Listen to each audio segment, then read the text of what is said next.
took long enough to get here. What's up, techies? I am really excited to get this unboxed. I've seen so much buzz about this on social media, on other YouTube channels, that I can't wait to experience it for myself. This is my unboxing and first impressions video, so you're going to want to stick around to the channel, subscribe if you haven't so you don't miss the review when it does come out. I'm going to have that out as soon as possible. So without further ado, let's go ahead and dive down and take a look at Google's first phone. Alright, so we're greeted with the phone right away. And as you can see, this is the Vario Silver, and the reason why I got that is because I have been dying to have a flagship phone that has a white kind of color scheme. That's my favorite kind of color. That's what I want to get every time pretty much I get a phone if I can. So I'm going to put this off to the side for just a second, see what else comes with it. We got our SIM card tool, typical paperwork. Now what would have been pretty funny is if it came with a sticker, like everybody's dogging on how this is just like an Android iPhone basically. What about getting a Google sticker in all our packages from now on? Alright, USB Type-C cable. And I hear that it's not USB 3.0, so that's kind of disappointing. We have a USB adapter for a USB Type-C connection. We also have a USB Type-C to C, so we have two different kind of data cables. We got our charging brick here, and you can read the inputs and outputs for yourself. That's it that comes in the box, but it is nice that we got two different kind of cables. We have our normal USB connection for your computer, basically. Then we have our charging cable here, because you're going to plug it into your USB Type-C connection on that end as well. On the front here, we have a film that's got a little information on it, basically telling you about Google Assistant. We'll get to that in just a second. So let's go ahead and get this thing on opened up. Alright, let's take a look around the device real quick before I get it powered on. We got our SIM card port right here. You got a SIM card tool, you just poke that little hole.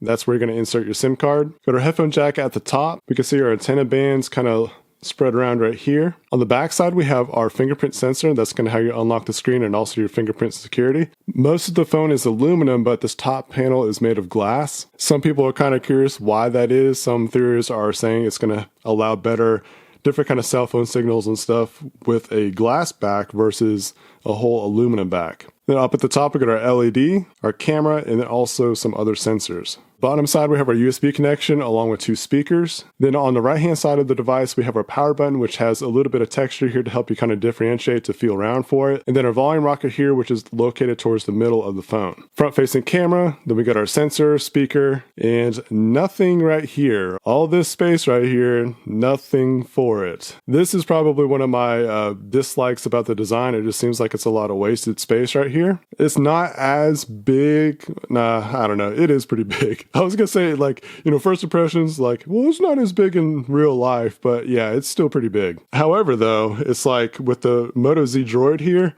it's pretty much almost the same size. But at least they have some sensors down here and also a fingerprint reader. It's not like wasted space. All right, let's go ahead and get this powered on.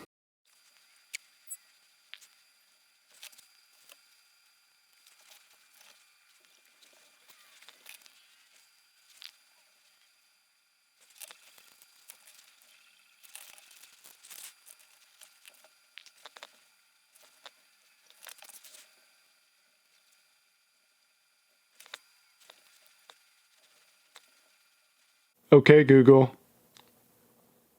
Okay, Google. Okay, Google. Alright, so I got through the welcome setup and all that kind of stuff. It took about normal length. I tried to do the data transfer between the cables, but that didn't seem to work. So that was kind of not frustrating. I was just trying a different way. I've never tried to do it that way before. Usually I'll either do the bump kind of option, or what I ended up doing with this, you just do it from an old backup and it starts to restore your phone. So as you can see here, I got my applications loading in the background, so that's really good. This is my first time on Android Nougat, by the way. So this is going to be a completely new experience for me. I've not used Nougat yet, so it's going to be pretty nice. I do like how the notification shade here is darker than the older versions. I am using this on Verizon, by the way. This is not the one that came from Verizon. I ordered this from the Google Play Store. And I'm going to try to go all in Google with this. I'm going to use their launcher. I'm going to try to use Allo and Duo, just everything Google that I can, including SwiftKey. I'm going to try not to use that. So I'm going to try to use the actual Google keyboard for a while, or at least try to. Let's see how it goes. I'm so used to using SwiftKey that it's been really difficult to try to anything else. But I want to give it a shot.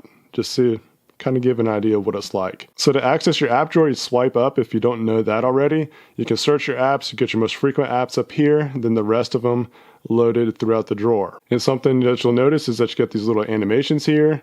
You can long press for your assistant. I'm your Google Assistant. So I'll get into Google Assistant a little bit more. But yeah, this is the gist of what's going on with the Pixel. This is the unboxings. First impressions is, as I was holding this, like, it feels really good in the hand. You know, the old cliche goes. But because of the way they have these chamfered edges, it's like kind of rounded right here, but it's flat.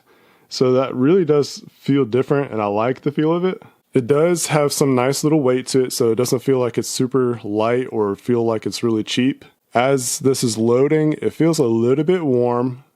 It's kind of like a normal thing though. Like that first setup, you're going to experience some warmth. It's not hot or anything like that. All right, so there's not too much different as far as like the setup goes, except for in your settings, you got this tab right here that has all your settings. But if you swipe over, you got your 24/7 support line. So that's kind of a different thing, and I'm not sure if I'll ever use it. Hopefully I won't ever have to use it. I'm glad I got the XL size. I just like the bigger phones. I can't use something smaller. 5.5 inch screens is like my happy medium. I don't particularly like anything less than that. 5.7 is my favorite. And some of the things I'm gonna have to play around with is you can long press for some different options. Kind of like what the iPhones do with that 3D touch or whatever it's called. What's gonna be interesting is finding out which apps support that. You would think that the camera would have that, so that way you could do a selfie right away, or your rear camera, or something like that. But I've got a ton of apps to still load yet. You can do it within an app drawer, so that's cool. One of the things that I liked before this search bar is that you used to have a microphone right there, but I guess you can do that with the search with this part now. But I got used to just hitting that. When I wanted to do a voice search or something, I would just press the search bar up here where that microphone was located. So I just have to get used to using it down here now. Hi, I'm your Google Assistant. I can help you find what you need and get things done. If you need help, just ask, what can you do? So, how can I help? Definitely want to check out the camera real quick. See what options come on it. You swipe left or right to toggle between photos and video. This is your rear facing and front facing toggle. Slow motion, panorama, photosphere, lens blur, and settings. They need to have stinking time lapse on here. What is so hard about that? With this kind of phone, especially with the price tag, like I want this thing fully loaded. I don't want to have to download separate apps. That's one of the things I appreciate about like Samsung, LG, and other manufacturers that include everything in the camera app. You don't have to go download something else. Time lapse is a popular item to use with the camera, so I don't know why they don't include it with this. One of the things I'm definitely going to test out is that video stabilization, the EIS versus the OIS. This is something I'm going to have to get used to as well. I'm used to the power button being where the volume rocker is, so that's going to be a little bit of a change for me. Just a few more thoughts before I close out this video. Basically, my first impressions is that it feels like a solid phone, so that's good. I like the build quality so far. I'm looking forward to experiencing the software side, because that's really where this phone is boasting, is the software. Let's see how it mixes with the hardware. That's something that a lot of manufacturers kind of struggle with. They have some really good hardware, but the software just doesn't really back it up. As much as I like Samsung, that's one of their pitfalls, is that, you come off of a Samsung device, you use something else, and you realize just how much a Samsung phone lags, or it just doesn't seem like it pulls up things fast enough. I do like the 5.7 inches better. Maybe they could have extended it more somewhere else, but 5.5 is still going to get me by. It's still a really good screen size for myself. That's what I like. I like the bigger phones. Other than that, it's really hard to tell you what the phone is going to be like, so you're going to want to stay tuned for that review when it comes out. As I said before, I'm going to get it out as soon as possible. This is going to be my daily driver phone, so when the review comes out, you know that you're going to get my full experience about the phone. That includes battery life, what the camera's like, if it holds up, does it scratch well, all that kind of stuff, just what might come to be expected with a daily driver kind of use. I'm really looking forward to giving you guys my opinion about this phone, so definitely stay tuned to the channel, stay tuned to social media, because I'll be posting little tidbits here and there about different experiences that I have with the Google Pixel. This is the first time I've had a phone that it was the company's first phone, so that's exciting for me. Just as a tech enthusiast, this is just something that I've kind of been wanting to have. I've never had a chance to have something or like a company's first. I never had the first Apple iPhone or anything like that, or the first Nexus. I'll be keeping this phone for a long time. I don't plan on ever selling it just because it is Google's first phone. I just want to be able to say that I have it, or had it for a while at least. Anyways, guys, thank you so much for watching this video. I appreciate you guys sticking around, watching the whole thing. And one of my recent favorite things to do is to have you guys say "Cowabunga, dude," if you watch the whole video. It just lets me know that you guys watched the entire thing, which I completely appreciate. All right, guys, again, follow me on the social networks, and until then, stay techy.